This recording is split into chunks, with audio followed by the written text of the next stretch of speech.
ان کو نوح کا قصہ سناؤ جب اس نے اپنی قوم سے کہا تھا، اے قوم، اگر میرا تمہارے درمیان رہنا اور اللہ کی آیات کے ساتھ میرا نصیحت کرنا تمہیں بڑا ناگوار ہو گیا ہے تو میرا بھروسہ اللہ پر ہے۔ تم اپنے ٹھہرائے ہوئے شریکوں کو لے کر متفقہ فیصلہ کر لو اور تمہارے معاملے کا کوئی پہلو تم سے پوشیدہ نہ رہے، پھر میرے ساتھ جو کرنا ہے کر گزرو اور مجھے ہرگز مہلت نہ دو۔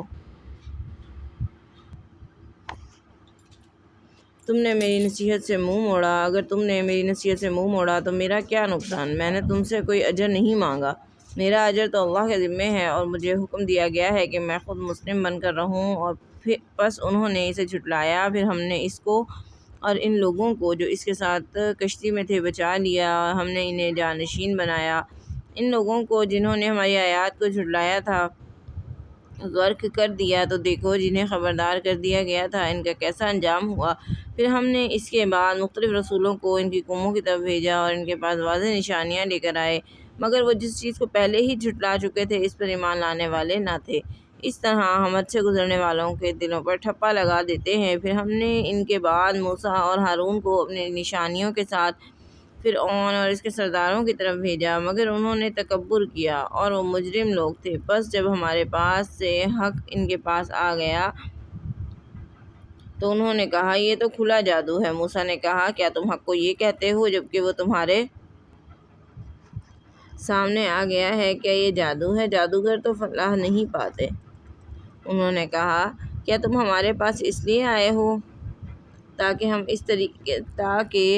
ہمیں اس طریقے سے پھیر دو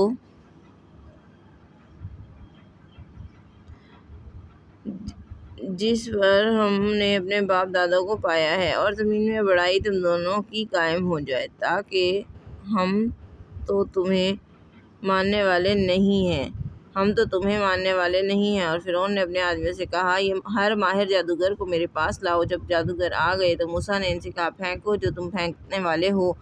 جب انہوں نے رسیاں وغیرہ پھینکیں تو موسیٰ نے کہا، جو کچھ تم لائے ہو وہ جادو ہے، اور اللہ اسے باطل کر دے گا، اور اللہ مفسدوں کے کام کو سدھرنے نہیں دیتا، اور اللہ حق کو اپنے فرمانوں سے حق کر دکھاتا ہے، خواہ مجرموں کو کتنا ہی ناگوار ہو۔ موسیٰ کو اس قوم کے چند نوجوانوں کے سوا کسی نے نہ مانا۔ فرعون اور اپنے سرداروں سے خوف کی بنا پر فرعون انہیں عذاب میں مبتلا کرے گا، اور فرعون زمین میں غلبہ رکھتا تھا اور وہ حد سے گزر جانے والے لوگوں میں سے تھا۔ موسیٰ نے اپنی قوم سے کہا، اے میری قوم کے لوگو، اگر تم واقعی اللہ پر ایمان لائے ہو تو اس پر بھروسہ رکھو اگر مسلمان ہو۔ انہوں نے کہا، ہم نے اللہ ہی پر بھروسہ کیا۔ اے ہمارے رب، ہمیں ظالم لوگوں کے لیے فتنہ نہ بنا، اور اپنی رحمت سے ہمیں ان کافروں سے نجات دے۔ ہم نے موسیٰ اور اس کے بھائی کی طرف وحی کی کہ مصر میں اپنی قوم کے لیے چند مکان مہیا کرو اور اپنے ان مکانوں کو قبلہ بنا لو اور نماز قائم کرو اور ایمان والوں کو بشارت دے دو۔ اور موسیٰ نے کہا، اے ہمارے رب، تو نے فرعون اور اس کے سرداروں کو دنیا کی زندگی میں زینت اور اموال دیے ہیں۔ اے رب، کیا یہ اس لیے ہے کہ وہ لوگوں کو تیری راہ سے گمراہ کریں؟ اے رب، ان کے اموال غارت کر دے اور ان کے دلوں پر مہر لگا دے، وہ ایمان نہ لائیں یہاں تک کہ دردناک عذاب کو دیکھ لیں۔ اللہ نے کہا، تمہاری دعا قبول کر لی گئی ہے، ثابت قدم رہو، ان لوگوں کے راستے کی پیروی نہ کرو جو علم نہیں رکھتے۔ ہم نے بنی اسرائیل کو سمندر سے گزار دیا، پھر فرعون اور اس کے لشکر ان کے پیچھے چلے ظلم و زیادتی کے لیے، یہاں تک کہ جب اس کے غرق ہونے کا وقت آ گیا تو اس نے کہا، میں ایمان لے آیا ہوں کہ اس معبود کے سوا کوئی معبود نہیں جس پر بنی اسرائیل ایمان لائے ہیں، اور میں اسلام لانے والوں میں سے ہوں۔ کیا اب ایمان لاتا ہے؟ اس سے پہلے تو نافرمانی کرتا تھا اور فساد کرنے والوں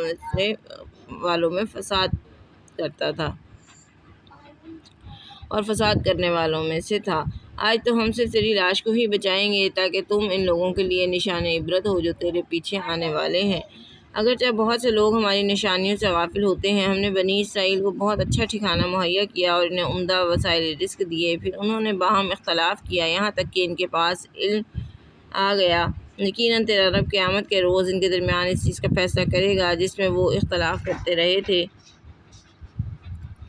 بس اگر تمہیں اس چیز کے بارے میں شک ہے جو ہم نے تمہاری طرف نازل کی ہے تو ان لوگوں سے پوچھ لو جو تم سے پہلے کتاب پڑھ رہے ہیں، یقیناً تمہارے پاس تمہارے رب کی طرف سے حق ہی آیا ہے، لہٰذا تو شک کرنے والوں میں سے نہ ہو۔ اور ان لوگوں میں شامل نہ ہو جنہوں نے اللہ کی آیات کو جھٹلایا ہے، ورنہ تم خسارہ پانے والوں میں سے ہو جاؤ گے۔ جن لوگوں پر میرے رب کی بات ثابت ہو گئی ہے وہ ایمان نہیں لائیں گے، خواہ ان کے پاس ہر طرح کی نشانیاں آ جائے، یہاں تک کہ وہ دردناک عذاب دیکھ لیں۔ تو اس سے پہلے کوئی ایسی بستی کیوں نہیں ہوئی جو عذاب آتا دیکھ کر ایمان لائی ہو، اور پھر اس کے ایمان نے اسے فائدہ دیا ہو، سوائے یونس کی قوم کے کہ جب وہ ایمان لے آئے تو ہم نے رسوائی کا عذاب اس دنیا کی زندگی میں ان سے دور کر دیا، اور ایک مدت تک کے لیے انہیں سر و سامان زندگی دے دیا۔ اگر تیرا رب چاہتا تو جو زمین میں بستے ہیں سب ایمان لے آتے، تو کیا تم لوگوں کو مجبور کرو گے کہ وہ مومن ہو جائیں؟ کسی شخص کے لیے ممکن نہیں ہے کہ اللہ کی اجازت کے بغیر ایمان لے آئے، اور جو لوگ عقل سے کام نہیں لیتے اللہ انہی پر گندگی ڈالتا ہے۔ ان سے کہو دیکھو آسمانوں و زمین میں کیا کیا مناظر قدرت ہے، مگر ان لوگوں کو نشانیاں اور تنبیہیں کیا فائدہ دے سکتی ہیں جو مانتے ہی نہیں۔ تو اب کیا یہ محض ان لوگوں کے دنوں جیسے برے دنوں کے منتظر ہیں تو جو ان سے پہلے گزر چکے ہیں؟ کہو انتظار کرو، میں بھی تمہارے ساتھ انتظار کرنے والوں میں شامل ہوں۔ پھر ہم اپنے رسولوں اور ایمان لانے والوں کو بچا لیتے ہیں، اسی طرح ہم پر یہ حق ہے کہ مومنوں کو بچا لیں۔ اے نبی صلی اللہ علیہ وآلہ وسلم،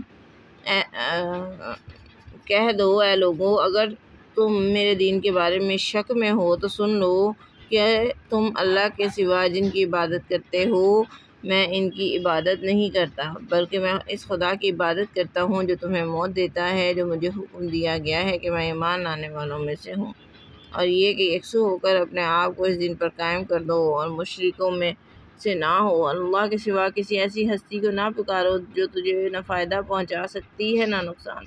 اگر تم نے ایسا کیا تو تب تم ظالموں میں سے ہوگے، اور اگر اللہ تجھے کوئی نقصان پہنچا دے تو اس کے سوا اسے کوئی دور کرنے والا نہیں، اگر وہ تمہارے ساتھ کسی خیر کا ارادہ کرے تو اس کے فضل کو کوئی پھیرنے والا نہیں۔ اپنے بندوں میں سے وہ جسے چاہتا ہے اپنا فضل پہنچاتا ہے، اور وہ بخشنے والا رحم کرنے والا ہے۔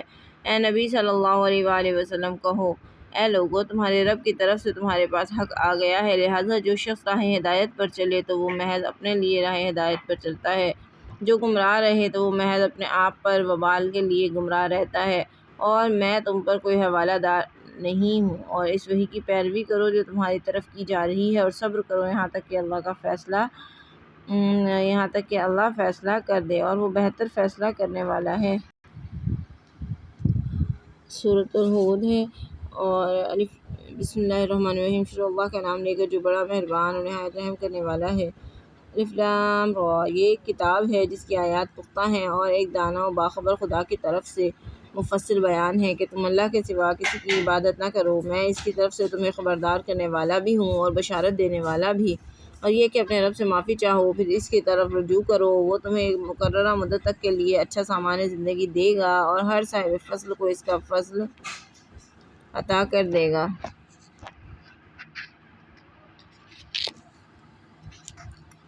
اور اگر تم منہ پھیر لو تو میں تمہارے متعلق ایک بڑے دن کے عذاب سے ڈرتا ہوں۔ اللہ کی طرف تمہیں واپس جانا ہے، اور وہ ہر چیز پر قادر ہے۔ سنو، یہ لوگ اپنے سینوں کو موڑتے ہیں